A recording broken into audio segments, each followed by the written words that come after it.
this means. The new song, right? We go back into Daniel 12 like I did before. Remember, this is to explain about the new song. Go your way, Daniel. This is verse 9. He replied, for the words are closed up and sealed until the time of the end. So these words of the kingdom, many through the centuries have tried to explain, but it was only until the end times that this new song could be sung. Many will purify, make made spotless and refined. The new song helps them. They become purified.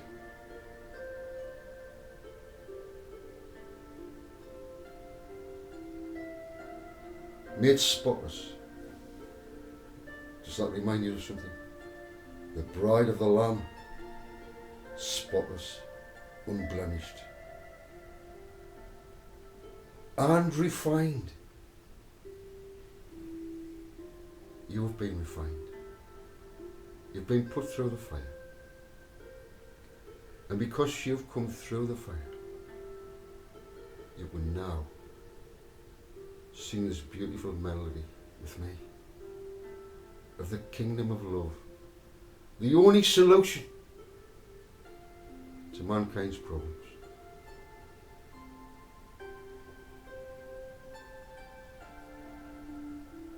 As a body, the 144,000, made up of men and women, from all nations, tribes, peoples and tongues, have gone through the fire, and Father's prepared them. Oh yes, you have been prepared.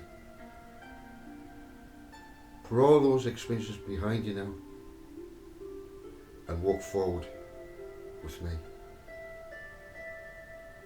Now, enter the kingdom. The kingdom is staring you right in the face. Right now. Can you see it? Can you see the kingdom? It's here. It's here. It's in the body. The body of the 144,000, the chosen ones, have been dead. And now, the third day, I've come to life.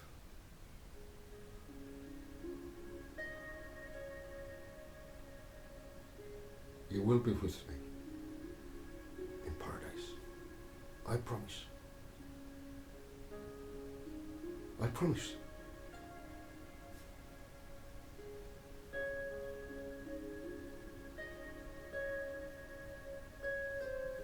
It cannot fail.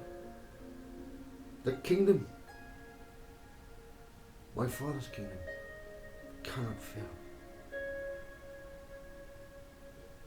It can only fail if you allow it to. If you let it go. Don't let it go.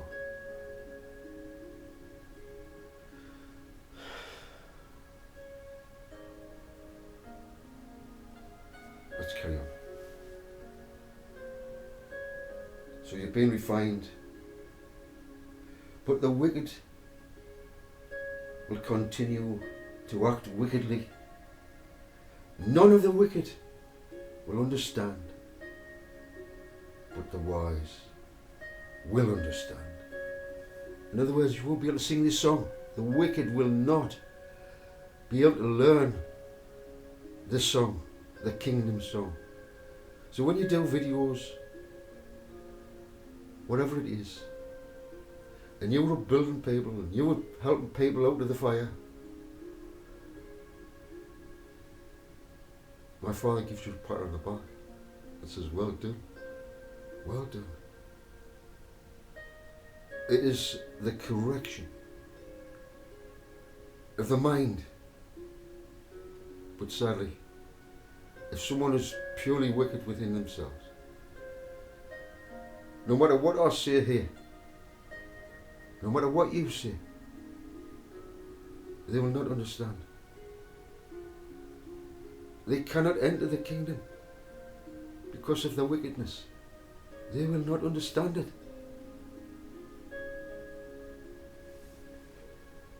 They will not get that light. That the kingdom is actually here right now. You are the kingdom. As I am. You get it? You got it? Of course you have. Don't labour the point, Joseph. Get on with it. Alright. Let's pass on then. My father's funny, isn't he?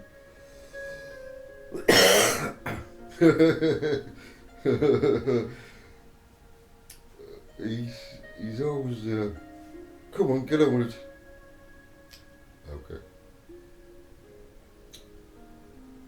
But no one could learn this song except the 144,000 who had been redeemed from the earth. These are the ones not defiled with women. The woman Babylon the Great, not defiled by her and his daughters, and her daughters, sorry, the woman. Now if you're not too sure what Babylon the Great is, it's based on religion. Every religion on the face of the earth, no matter who it is, even Judaism, it's a religion that has become polluted. Polluted. Who could believe that could happen? Well, it has. It was polluted in the 1st century. What those high priests used to get up to in Jerusalem would shock you. And these are the ones who carry my father's name in the temple. Caiaphas, the high priest.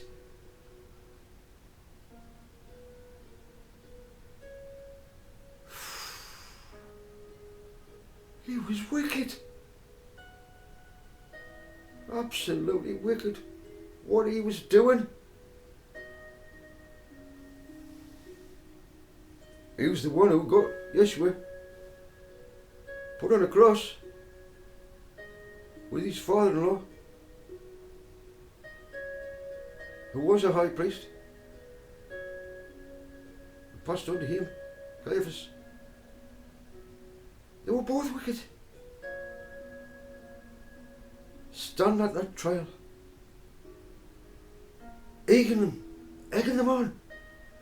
Crucify him.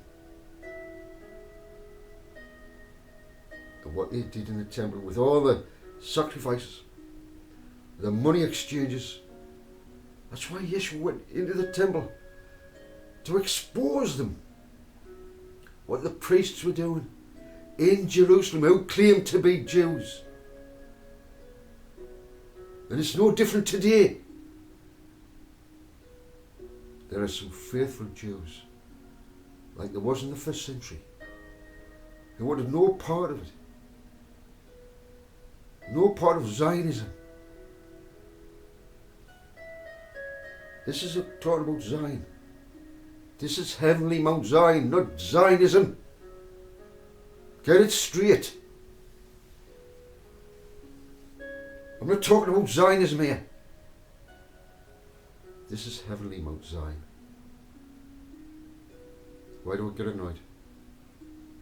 Because I know what's going on in Jerusalem. And the wickedness. I thought you were Jewish. Let me get this clear one more time. Yes, I have Jewish blood, but I will not be part of them. And what they're doing. So don't label me. What's a Jew? Who's wicked? Who calls himself a Jew? He's not a Jew. He's not. Sorry. Anyway.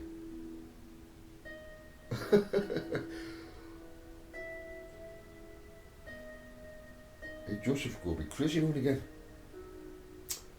I know. I know. I know. Hey, Father. I can't help myself. I've got to calm myself down and get on. These are the ones that did not defile themselves with the women. You know, Babylon the Great, and I've just explained it. For they have kept their virginity. Well, I'm not a virgin, but I'm a virgin, the spiritual one. I do not let myself be contaminated by religion and all its doctrines, false doctrines.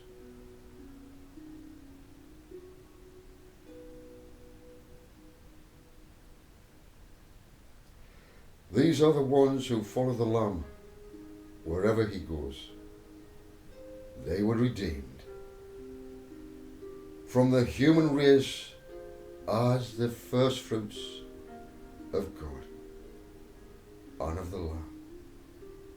No lie was found in their mouths. They are blameless. And so it is. Let's carry on.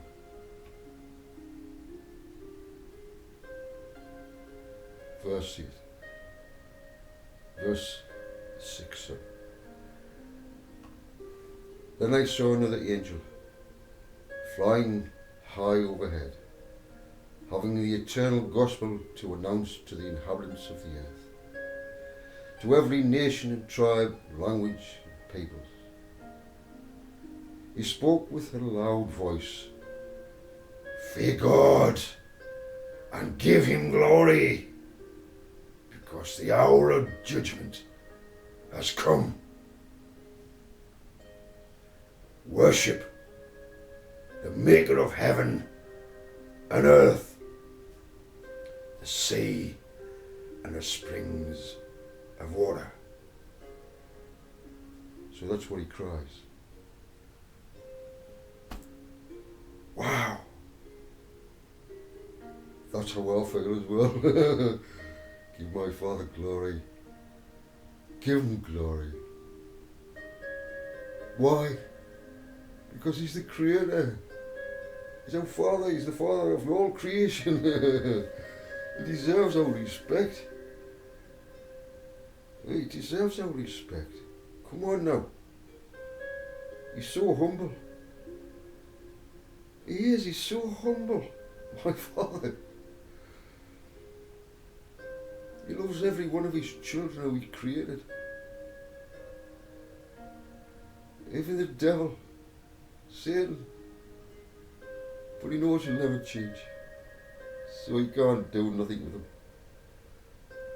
He's the second angel, following, saying, "It has fallen, Babylon the Great has fallen. He made all the nations drink the wine of her sexual immorality, which brings wrath."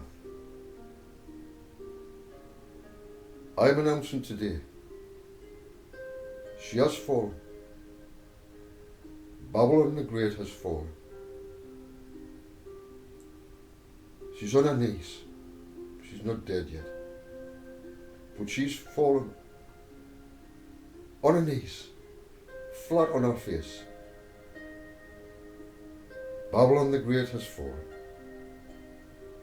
She made the nations drink the wine of her sexual immorality. She's getting a lot of people join her, to commit fornication with the kings of the earth. She gets involved in politics, and she guides these men and women who have great authority as kings, presidents. And this woman has come in as an advisor, prophets coming in as advisors, prostituting themselves.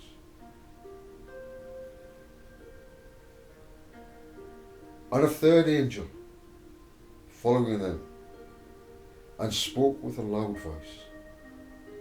If anyone worships the beast, Satan himself, and his image, whatever he created, it's his image. Just like man has created AI. It has gone crazy. It is his image. It is man's image. And receives the mark on his forehead or on his hand of the image of the beast, not the image of the Lamb and his Father. They receive another image, a mark from the image. Anyone who has that mark on them and does not have the mark of Yeshua and Yahweh, they obviously have the mark of the beast. He will also drink the wine of the anger, God's wrath, which is mixed full strength in the cup of his anger. He will be tormented with fire and sulphur in the sight of the holy angels and in the sight of the Lamb.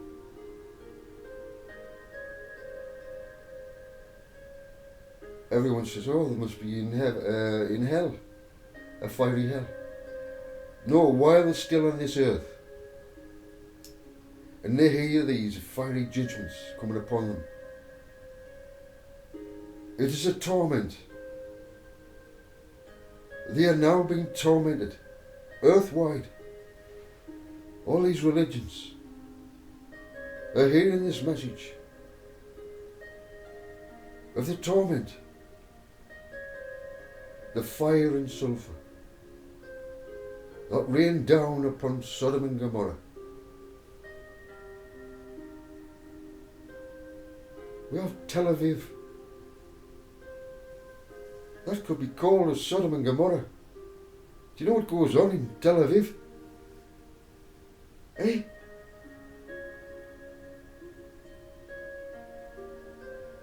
Fire and sulphur raining down.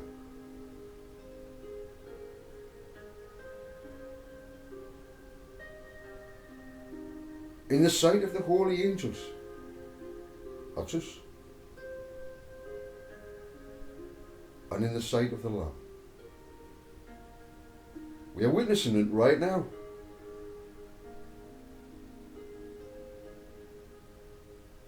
This is what's happening. In the time of the end. We have reached it. This is the day. The judgment day has arrived. Jerusalem will be surrounded by, as in the first century, the Romans surrounded Jerusalem. And that was a pattern of the greater in our day. And what happened to Jerusalem in 70 CE? The number 7. You tell me. What happened? It's about to happen again. Don't you believe me? Look at what's surrounding Jerusalem right now. They're going to be given permission to do what they want to do because God put it into their hearts. Our brothers in Jerusalem who are of the United, please get out of Jerusalem. Flee from Jerusalem. It will have the same fate as before, but greater. Greater this time. It's not just a stone upon a stone that will be thrown down. Please listen to what I say. Get out. I've noticed you, Dovia singer, made an excuse. You go and see your father, did you? He's not very well. Or did you listen to me? Well, please you listen to us. And you got out of Jerusalem. And I hope you change your whole attitude. Because you were heading for my father's wrath. I don't care whether you claim to be of Aaron, high priest. That means nothing to me. I've tried to help you, brother. But it was stubbornness then in the first century. You deny.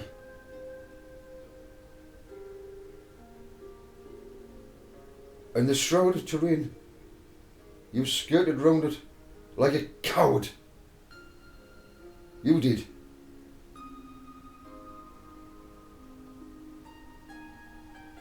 You've got time to change. You've got time to come to Yeshua and his father, Yahweh. Yahweh, the God of Abraham, Isaac and Jacob, the God that you say you worship, and yet you deny my father's witness of the Shroud of Turin, the greatest witness that could ever be given. It's the only sign he will be given. There's no other signs that will be given. And your cronies with you. Mention no names. You know who they are. Yes, this word will get back to you, Dovia singer. You haven't changed your heart, brother. You haven't changed your heart. And accept the true Mashiach, who is Yeshua, son of David.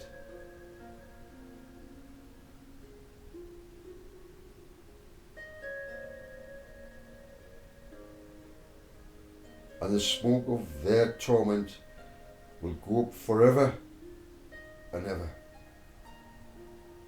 You're not going to go into a fiery hell. My father doesn't punish anyone in a place called hell. Those who die, who were opposed to my father, like Satan, your father.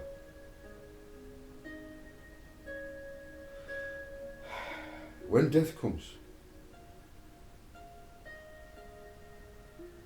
you will never exist again. You will not come back. You'll not go anywhere. My father won't punish you anywhere. But leading up to your death, the torment, the punishment and the torment will be like fire and sulphur. And the illustration that Yeshua used, how can you flee from Gehenna? Which you know in Hebrew what it means. Gehenna, the valley of Hinnom, where all the bodies were thrown, the criminals. That's where Yeshua's body would have ended up, but never did it? No. Representing, it will burn forever and ever with fire and sulphur. You will never come back to life. Never. My Father has the power to bring to life anyone. When a person dies, you're in my Father's hands. The giver of life. He is the giver of life. The maker of heaven and earth. And the springs of water. And the sea. The sea of mankind.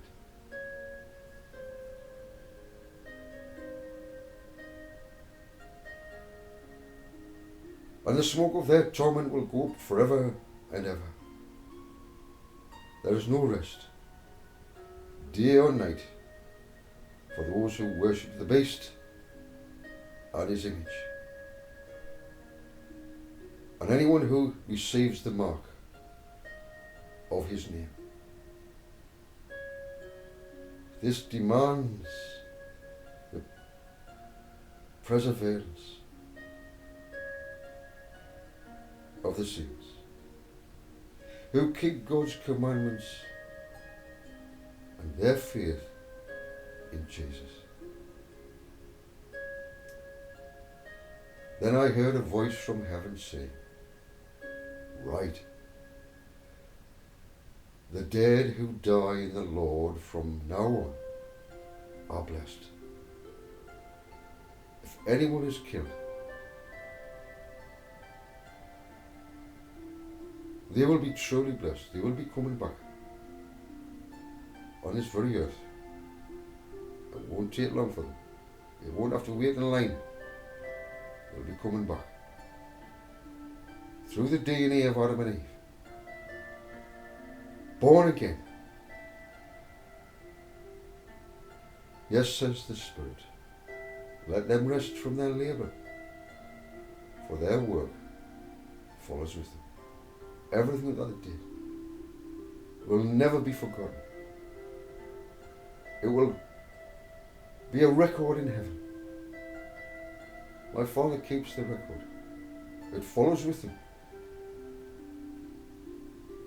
Then I looked, and there was a white cloud, and the one like the Son of Man was seated on the cloud, with a golden crown on his head and a sharp sickle in his hand. A sickle. I've got a real sickle. It's someone's came it for us. I hope you've still got it. It's a real one. It's for harvesting.